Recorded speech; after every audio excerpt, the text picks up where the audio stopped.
We were looking through the papers here just before we started, Michael, and I got to tell you, it was fun. It was, and it all started because we were frustrated. Lou was frustrated, couldn't get any of the messages out in the current media, and you kept saying, Lou, own the media, own the message, and that's so true. And from our very first edition, New Sheriffs in Town, we kicked off the Independent Gazette at the same time the Wilkes-Barre City Taxpayers Association began their investigation of City Hall. And that was July 20? July of 2012. Wow. And not a very long time. I mean, we're only going back just less than 2 years. Right. And in less than 2 years, we've toppled a regime. We've put them under federal investigation.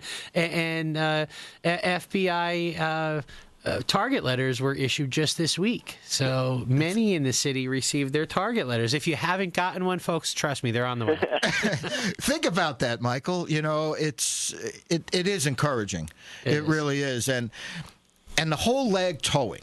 We know where it started. We know it started with, really, Mark Robbins. It definitely And what did. issue was that, Frank? I mean, we go back a couple issues here. It actually started, I mean, Mark Robbins held his, before, we didn't cover his very first event because the Gazette wasn't there yet.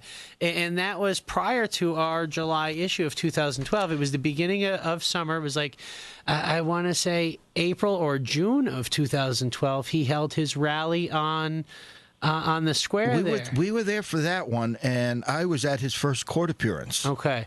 And that kind of kicked that off. But what I was saying was, I think it was like 4 or 5 issues later where Mark got arrested. He did.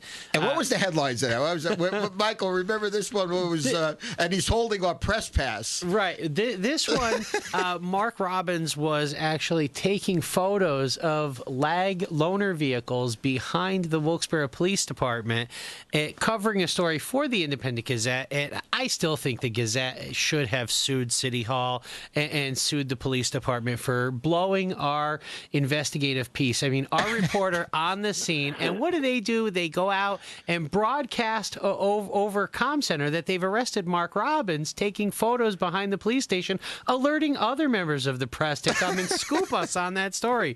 We had the exclusive, and because they arrested our reporter, then right away we're out-scooped by local news media. So, and once again, going back to the whole premise of this is, whether it's here, whether it's in Scranton, whether it's in the Poconos, certainly in Wilkes-Barre, the little towns, we know that the corruption and the nepotism and the cronyism is running wild. It's everywhere. It's not just in Wilkes-Barre. We pick on Wilkes-Barre an awful lot, but it is everywhere. Anytime you have a system of government like we have, where the people in power have learned how to gift themselves our money, whether it be free gas or using their credit cards for travel or going on a legitimate business trip and not staying in the Motel 6, but choosing instead the Hilton. I mean, if you're in private business and you're on a junket for your company, they're going to book your hotel. And trust me, you're going to be at the Motel 6.